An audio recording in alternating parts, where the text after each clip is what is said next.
ಆ ಹುಡುಗನ ಕತೆ ಕೇಳಿದಾಗ ನನಗನ್ಸಿತ್ತು, ಯಾವತ್ತೂ ಒಬ್ಬರ ಮೇಲೆ ನಾವು ಡಿಪೆಂಡ್ ಆಗಬಾರ್ದು, ಒಬ್ಬರ ಮೇಲೆ ಡಿಪೆಂಡ್ ಆಗಿ ನಮ್ಮ ಲೈಫ್ನ ನಾವು ಲೀಡ್ ಮಾಡಬಾರ್ದು.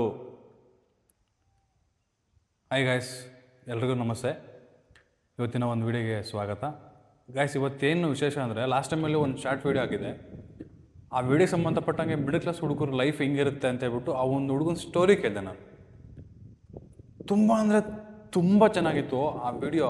ಆ ಒಂದು ಸ್ಟೋರಿ ನಾನು ಕೇಳ್ತಿದ್ರೆ ಪ್ರತಿಯೊಬ್ಬನ ಹುಡುಗನ ಲೈಫಲ್ಲೂ ಇದು ನಡೆದಿರುತ್ತಲ್ವಾ ಅನ್ನೋ ಒಂದು ಫೀಲ್ ನನಗೆ ಬಂದ್ಬಿಡ್ತು. ಯಾಕೆ ಅಂದರೆ ಆ ಹುಡುಗನ ಲೈಫ್ ಸ್ಟೋರಿ ಅಷ್ಟು ಚೆನ್ನಾಗಿ, ಅಷ್ಟು ಇಂಟ್ರೆಸ್ಟ್ ಆಗಿದೆ. ಆದರೂ ಆ ಹುಡುಗ ಚೇಂಜ್ ಆಗಬೇಕು ಅಂತ ಹೋದಾಗ ಅವನ ಲೈಫಲ್ಲಿ ಯಾರೋ ಒಬ್ರು ಬರ್ತಾರೆ, ನಾನೇನೋ ಒಂದು ಮಾಡ್ತೀನಿ, ನಾನು ಇದೀನಿ ನಿನ್ನ ಜೊತೆ ಅಂತ ಹೇಳಿ ಭರವಸೆ ಕೊಡ್ತಾರೆ. ಆ ಭರವಸೆ ಕೊಟ್ಟಾಗ ಆ ಹುಡುಗ ಏನು ಮಾಡ್ತಾನೆ, ಆ ವ್ಯಕ್ತಿ ಮೇಲೆ ಡಿಪೆಂಡ್ ಆಗ್ತಾನೆ. ಯಾವತ್ತೂ ಆ ಹುಡುಗನ ಕತೆ ಕೇಳಿದಾಗ ನನಗನ್ಸಿತ್ತು, ಯಾವತ್ತೂ ಒಬ್ಬರ ಮೇಲೆ ನಾವು ಡಿಪೆಂಡ್ ಆಗಬಾರ್ದು, ಒಬ್ಬರ ಮೇಲೆ ಡಿಪೆಂಡ್ ಆಗಿ ನಮ್ಮ ಲೈಫ್ನ ನಾವು ಲೀಡ್ ಮಾಡಬಾರ್ದು. ಯಾರಿಗೆ ಯಾರು ಇಲ್ಲ, ಯಾರಿದ್ದರೂ ಸುಖವೇನಿಲ್ಲ.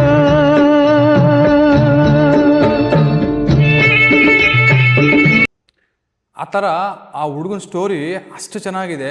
ಆ ಚಿಕ್ಕಂದಿಂದ ಹಿಡಿದು ಇವತ್ತು ಅಪ್ರಾಕ್ಸಿಮೇಟ್ಲಿ ಆ ಹುಡುಗನಿಗೆ ಒಂದು 25 ಇಯರ್ಸ್ ಏನೋ ಆಗಿದೆ. ಆ 25 ಇಯರ್ಸಲ್ಲಿ ಅಪ್ಪ ಅಮ್ಮನ್ನ ಬಿಟ್ಬಿಟ್ಟು ಹೊರಗಡೆ ಬಂದು, ಊರಿಂದ ಹುಟ್ಟಿರೋ ಊರನ್ನ ಬಿಟ್ಬಿಟ್ಟು ಬೇರೆ ಸಿಟಿಗೆ ಬಂದು, ಬೆಂಗಳೂರಲ್ಲಿ ಬಂದು ಜೀವನ ಮಾಡಿಕೊಂಡು, ನಾನೇನೋ ಒಂದು ಮಾಡೋಣ, ಏನೋ ಒಂದು ಸಂಪಾದನೆ ಮಾಡೋಣ, ನಾವು ಚೆನ್ನಾಗಿರೋಣ, 4 ಜನದ ಹತ್ರ ನಾವು ಪರವಾಗಿಲ್ಲಪ್ಪ ಹುಡುಗ ಒಳ್ಳೆಯವನಂತ ಹೆಸರು ಪಡೆಯೋಣ ಅಂತ ಹೇಳ್ಬಿಟ್ಟು ಆ ಹುಡುಗ ತುಂಬ ಸ್ಟ್ರಗಲ್ನ ಆಗ್ತಿರ್ತಾನೆ. ಆ ಸ್ಟ್ರಗಲ್ನ ಆಗ್ತಿರೋ ಟೈಮಲ್ಲಿ, ಅಂದರೆ ಚಿಕ್ಕೊಂದಿಂದ ಒಂದು 10th ಸ್ಟ್ಯಾಂಡರ್ಡಿಂದ ಹಿಡಿದು ಇವತ್ತಿನ ತನಕ ಆ ಹುಡುಗ ಏನೇನು ಮಾಡಿದ್ದಾನೆ, ಏನೇನು ಮಾಡ್ತಾ ಇದ್ದಾನೆ, ಮುಂದೆ ಏನು ಮಾಡಬೇಕು ಅಂತ ಇದ್ದಾನೆ, ಆ ಹುಡುಗನಿಗೆ ಮಾತ್ರ ಗೊತ್ತಿರುತ್ತೆ.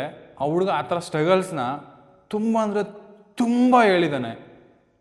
ಅದೆಲ್ಲನೂ ನಿಮ್ಮ ಹತ್ರ ವಿಡಿಯೋ ಲೆಂತ್ ಆಗುತ್ತೆ, ಬಟ್ ಆದಷ್ಟು 5 ಮಿನಿಟ್ಸ್ಗೆ ಕಟ್ ಮಾಡಿ ಇದು ಮಾಡ್ತೀನಿ, 2 ಪಾರ್ಟ್ ಥರ ಮಾಡಿ ಇದು ಮಾಡ್ತೀನಿ. ನೋಡೋಣ ಗಾಯ್ಸ್ ಯಾವ ಥರ ಓಡುತ್ತೆ ಗೊತ್ತಿಲ್ಲ. ಬಟ್ ಆ ಹುಡುಗಂದು ಒಂದು ಎಮೋಷ್ನಲ್ ಸ್ಟೋರಿ ಕೇಳ್ತಿದ್ರೆ ನನಗೆ ಹೆಂಗೆ ಅನ್ನಿಸ್ತು ಅಂದರೆ, ನಮ್ಮ ಲೈಫಲ್ಲೂ, ಮಿಡಲ್ ಕ್ಲಾಸ್ ಹುಡುಗರ ಲೈಫಲ್ಲೂ, ಪ್ರತಿಯೊಬ್ಬರ ಲೈಫಲ್ಲೂ ಈ ಥರ ನಡೆದಿರುತ್ತಲ್ವಾ ಅನ್ನೋ ಒಂದು ಫೀಲ್ ನನಗೆ ಆಗ್ಬಿಡ್ತು. ಅಷ್ಟು ಚೆನ್ನಾಗಿದೆ ಆ ಹುಡುಗನ ಸ್ಟೋರಿ. ಹುಡುಗನ ಸ್ಟೋರಿ ನಾವು ಕೇಳ್ತಾ ಇದ್ರೆ ಪಿನ್ ಟು ಪಿನ್ ಗಾಯ್ಸ್, ಪ್ರತಿಯೊಬ್ಬರೂ ಯೂತ್ತು ಅಂದರೆ ಹುಡುಗರು ಯಾರ್ಯಾರು ಇರ್ತಾರೆ ಆ ಯೂತ್ತು ಈ ಸ್ಟೋರಿನ ಕೇಳಲೇಬೇಕು. ಏಕೆಂದರೆ ಮಿಡಲ್ ಕ್ಲಾಸ್ ಹುಡುಗರು ಊರನ್ನ ಬಿಟ್ಬಿಟ್ಟು ಬಂದುಬಿಟ್ಟು ಜೀವನ ಮಾಡ್ತಿರ್ತಾರೆ, ಬ್ಯಾಚುಲರ್ಸ್ ಲೈಫ್ನ ಲೀಡ್ ಮಾಡ್ತಿರ್ತಾರೆ. ಬ್ಯಾಚುಲರ್ಸ್ ಲೈಫ್ನ ಲೀಡ್ ಮಾಡೋದಕ್ಕಿಂತ ಮುಂಚೆ ನನ್ನ ಲೈಫಲ್ಲೂ ಯಾರಾದರೂ ವ್ಯಕ್ತಿ ಇದೆ ಚೆನ್ನಾಗಿರ್ತಾಯಿತ್ತು ಅನ್ನೋ ಒಂದು ಫೀಲ್ ಬರುತ್ತೆ. ಯಾಕೆ ಅಂದರೆ ಅಡುಗೆ ಮಾಡ್ಕೊಳಕ್ಕಾಗಲ್ಲ, ಬಟ್ಟೆ ವಾಶ್ ಮಾಡ್ಕೊಳ್ಲಿಕ್ಕಾಗಲ್ಲ. ಅವಾಗ ಏನು ಅನ್ಸುತ್ತೆ ಅಂದರೆ, ನನ್ನ ಲೈಫಲ್ಲಿ ಯಾರಾದರೂ ಒಬ್ಬ ವ್ಯಕ್ತಿ ಇದ್ದರೆ, ಇವಾಗ ಹೇಳ್ತಾ ಏನಾದ್ರು ಪ್ರಾಬ್ಲಮ್ ಆದಾಗ ನಮ್ಮನ್ನು ಕೇರ್ ಮಾಡೋ ಒಬ್ಬ ವ್ಯಕ್ತಿ ನಮಗೆ ಬೇಕಿತ್ತು ಅನ್ನೋ ಒಂದು ಫೀಲ್ ಬರುತ್ತೆ. ಆ ಫೀಲ್ ಬಂದಾಗ ನಾನು ಯಾರಾದ್ರೂ ಒಬ್ರು ಲವ್ ಮಾಡಬೇಕು, ನಮಗೆ ಯಾರಾದರೂ ಒಬ್ರು ಪಾರ್ಟ್ನರ್ ಬೇಕು ಅಂತ ಅನಿಸಿರುತ್ತೆ. ಆ ಥರ ಅನ್ನಿಸ್ದಾಗ ಆ ಹುಡುಗ ಮಾಡಿದ ಮಿಸ್ಟೇಕ್ಸು ಡೇ 1 ಅಂದರೆ ಆ ಹುಡುಗ ಊರು ಬಿಟ್ಟು ಸಿಟಿಗೆ ಬಂದಾಗಿಂತ ನನಗೆ ಆ ಸ್ಟೋರಿ ಹೇಳಿದ್ದಾನೆ. ಚಿಕ್ಕ ವಯಸ್ಸಿಂದ ಅಂದರೆ ಒಂದು 9th ಸ್ಟ್ಯಾಂಡರ್ಡಿಂದ ಆ ಹುಡುಗನ ಸ್ಟೋರಿ ಯಾವ ಥರ ಇತ್ತು ಅನ್ನೋದ್ರ ಬಗ್ಗೆ ಹೇಳಿದ್ದಾನೆ. ನನಗೆ ನಿಮ್ಗೆ ಹೇಳಿದ್ದೀನಿ ಅಷ್ಟೇ. ಈಗ ಈ ಥರ ಇತ್ತು, ಈ ಥರ ಆಗಿದ್ದಾನೆ, ಈ ಥರ ಇರುತ್ತೆ ಅಂತ ಹೇಳ್ಬಿಟ್ಟು. ನೆಕ್ಸ್ಟ್ ವಿಡಿಯೋದಲ್ಲಿ ಊರು ಬಿಟ್ಟು ಊರಿಗೆ ಬಂದಿದ್ದಾನೆ, ಅಲ್ಲಿಂದ ಕಂಟಿನ್ಯೂ ಮಾಡ್ತೀನಿ. Thank you guys.